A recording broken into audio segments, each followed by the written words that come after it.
Greetings, programs. This week we are going to talk about how to lie your ass off with data and statistics. And this is an important topic because people do it all the time. People do it, companies do it, politicians are experts at it.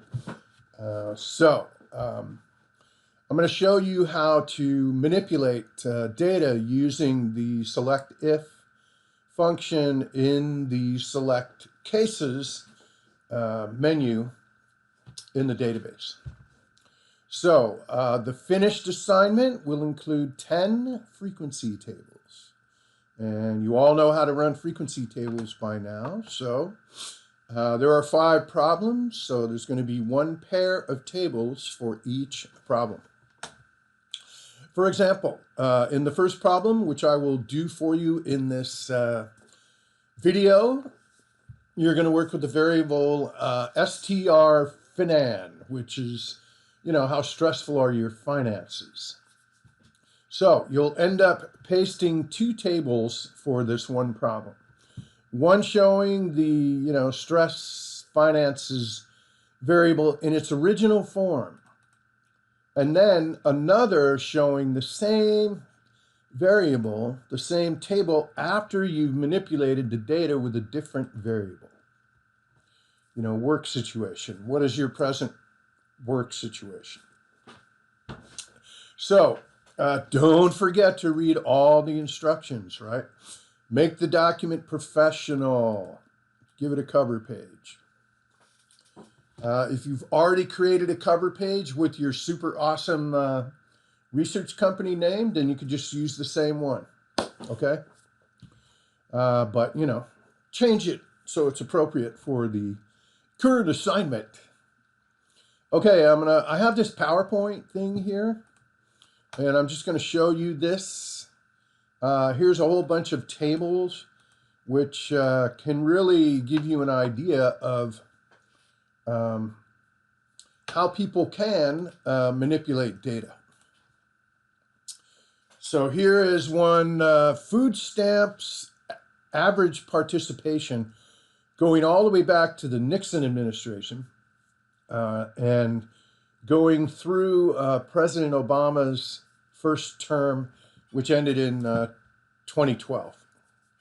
So you can see that the average participation in food stamps starts with Nixon at 12.8 million people, and it gradually goes up, up, up, up, and up.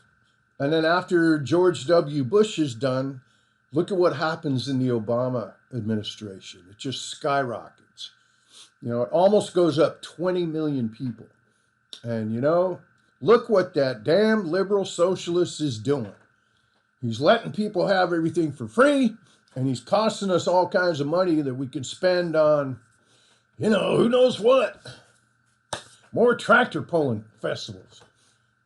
So when you see anything like a chart or a table, or you read a report and it has, specific information in it, the first thing you need to do is look at who is presenting the data and also who is paying for it, who is funding the study that gives you the data. And we can see right here in the lower left that this is a chart that was thrown up during a Fox News broadcast. And you know that we can believe it because anything that comes out of Fox News must be true. But there I go, being a liberal socialist again. But, Fox News obviously is a very conservative-leaning organization, and they want to show President Obama in the worst possible light. So I would bet that there was a little data manipulation going on here to get this percentage. Is it a percent? No, to get this many people, 46 million, using food stamps. And I'll show you one more. I just found this one recently. I'm doing all my research for a new book. The The United States gross domestic product growth rate. You know, that's GDP is a big deal. It basically shows, you know, the total output of the United States as far as product, you know, year to year. So what this is comparing Democratic administrations to Republican administrations. So Democrats in blue, Republicans in red. And down here on the bottom, it has the percentage of growth. And look at what it's showing. You know, the top 4 growth rates, you know, by year occurred under Democratic administrations. FDR, Jack Kennedy, Lyndon Johnson, and our hero, Bill Clinton. And then Ronald Reagan is the first Republican that comes in 5th place with a decent growth rate. So once again, you know, you have to look down here at the bottom and it says real GDP adjusted for inflation and seasonal fluctuations. I'm sorry, but what the hell does that mean? And then it also shows you the source, you know, the U.S. Bureau of Economic Analysis. So you probably want to find out, you know, what the U.S. Bureau of Economic Analysis is, and you want to find out what the heck does this mean? Adjusted for inflation and seasonal fluctuations. So all I'm telling you is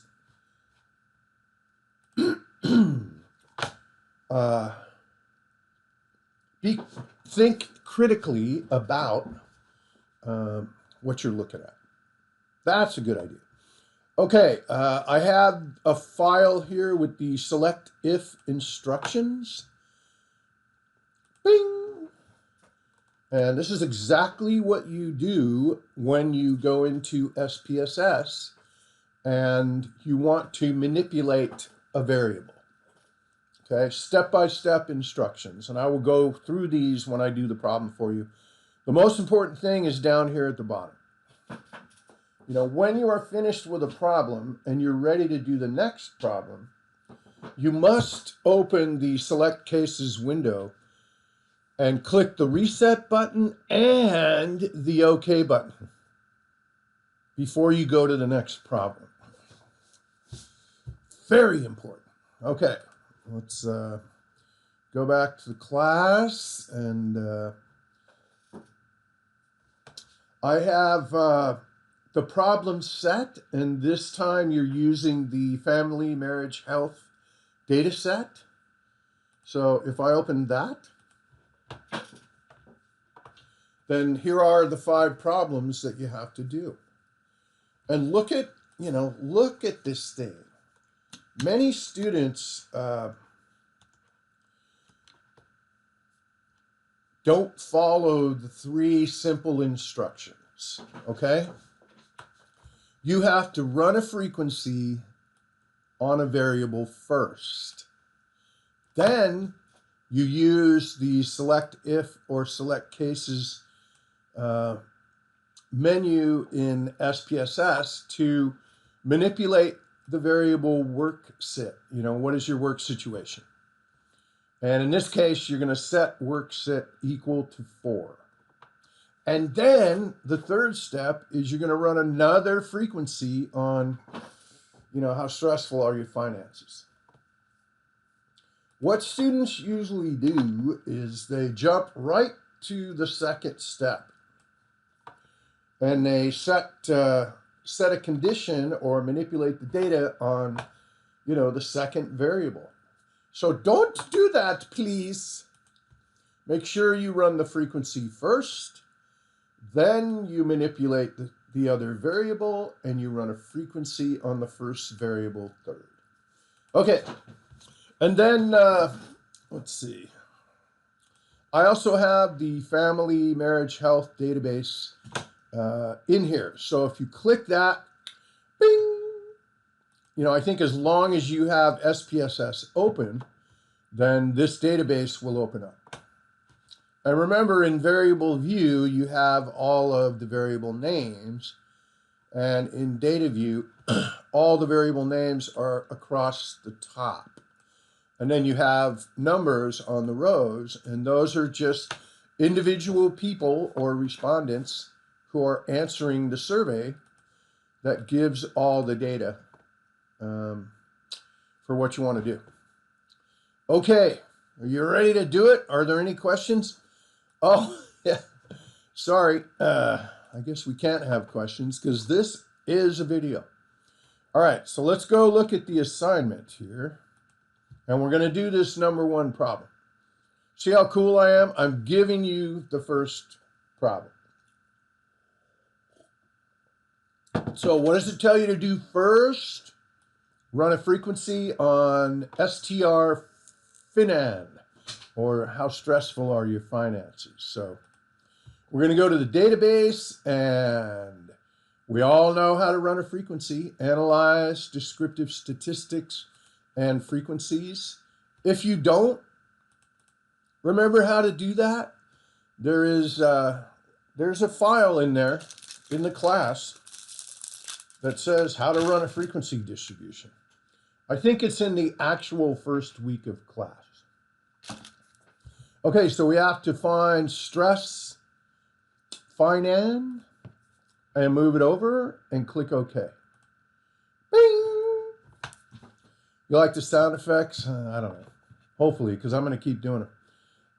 So here it is. How stressful are your finances? Not at all, slightly, somewhat, very, extremely. So there's only, 8.5% that say that their finances are extremely stressful. And by the way, you always are looking in the valid percent column to get your percentages. Okay, so back to the problem. The second step is to use select if on the variable work sit and set work sit to 4. All right, so let's pull this database up, and we're going to pull that sucker over there, and we're going to take the steps and put them over here. So we have to manipulate the variable work sit. So here's how you do it. You go to data in the menu bar and go all the way almost to the bottom where it says select cases. And then a window pops up. And look at the instructions. In this window, you click if condition is satisfied, that little tiny button, and then you click the if button. And the if button is much bigger. So right here, under all cases, I'm going to click, and then I'm going to click this if button. And then another window pops up. Man, it's very complex. So in the new window, you're going to find the variable that you're going to manipulate. And we're going to manipulate work sit, not stress on finances. So this is in alphabetical order. As long as you went to edit and options and made those two little changes. So work sit obviously must be way down here in the bottom. And yes, indeedy, right there it is.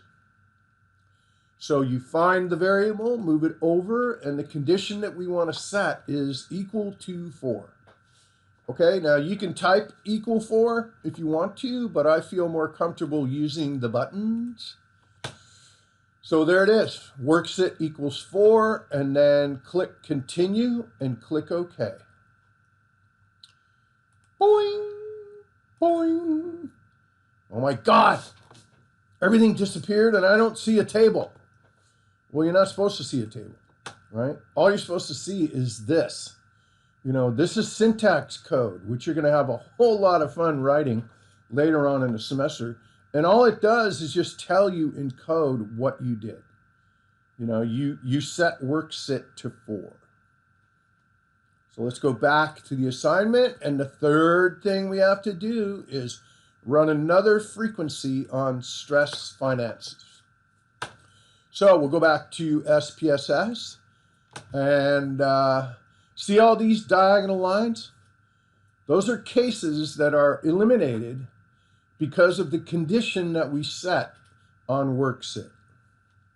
You know, this row 29 is not eliminated, neither is row 31, because WorkSit for these people is equal to 4. Okay, so let's run another frequency, and I'm going to show you a little trick here that's going to save you a lot of time in the class. Instead of going back to analyze and descriptive statistics and frequencies, see this little button here with the teeny little green arrow pointing straight down? Not this one and not this one, because these are not pointing straight down. This one is straight down. This is a dialogue recall button. It'll remember anything that you do. So when you click it, you'll probably have select cases and frequencies. You know, it remembers a lot of stuff for me because I use it all the time. But once you've done something, like we already ran a frequency and we already used select cases, then it'll appear in this thing. So all you have to do is click the button and click frequencies and pow. It's a time saver. And stress finances is already in there, so all we have to do is bing, click OK. And I'm just going to move this table up a little bit so we can see them together. So here's the first table. The database that we're working with has 838 total cases. After you manipulate WorkSit equals 4, the second table that you pull up, look, it only has 28 cases. But we don't care about that. All we care about is the difference in the valid percent from one table to the other. So remember what we saw in the first table, that finances are extremely stressful. Only 8.6% of the people said that. Now look at the second table, where the WorkSit equals 4 is only counting people that their work situation is really bad. I'll show you that in a second. But look what happens to this percentage. It jumps from 8.6 to 32.1. Okay, so let me run a frequency real quick on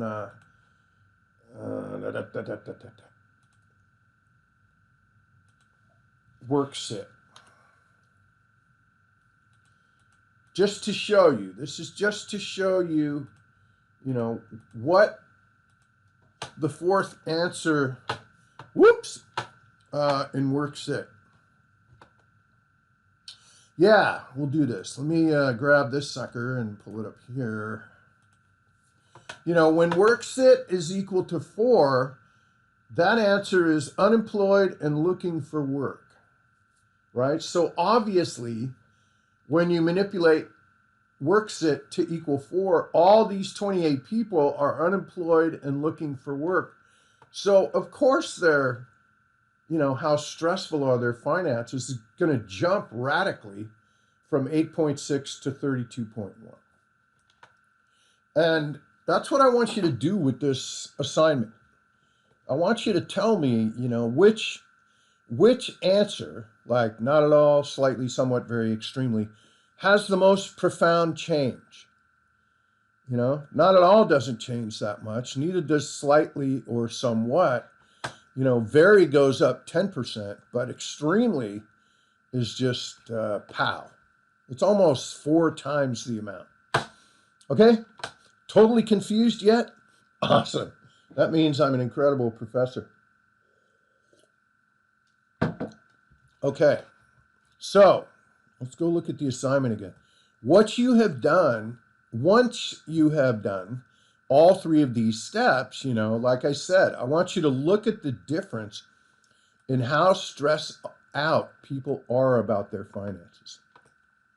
Which answer shows the most profound change. So this is what you're going to do with these tables. Okay, and hopefully we've gotten past the point where, I don't know how to paste tables and this and that and Google Doc and Microsoft Word and wow.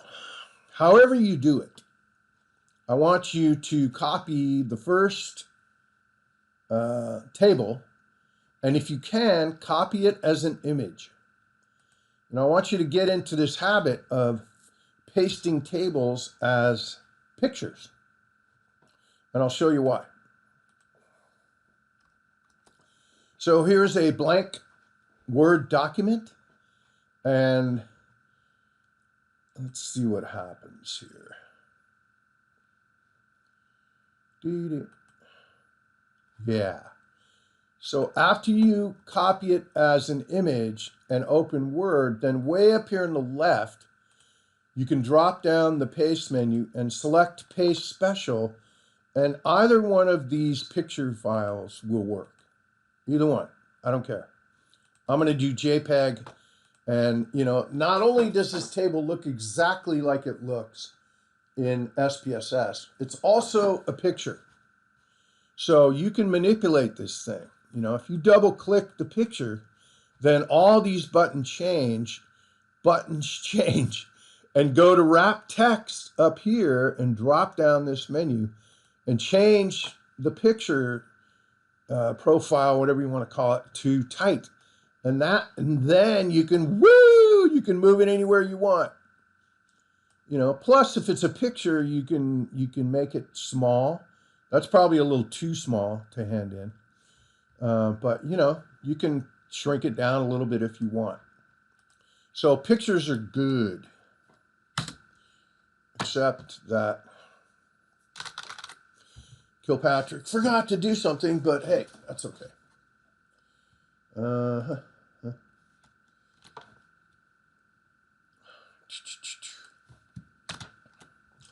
Let's see if this works. There we go. What you want to do is probably a good idea to put a line of text there first. So you want to hit enter before you paste the picture. And put your name there. And then, after this table, I want you to hit enter twice. And then go back to SPSS in the output screen and copy the other table, the one that's manipulated. And I'm also going to copy this as an image and go back to Word and click Paste Special and make it a JPEG.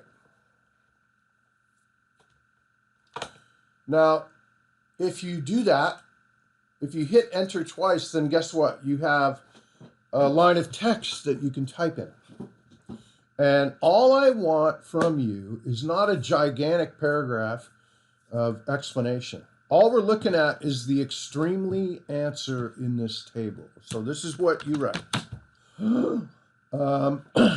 When controlling for work sit equals 4, the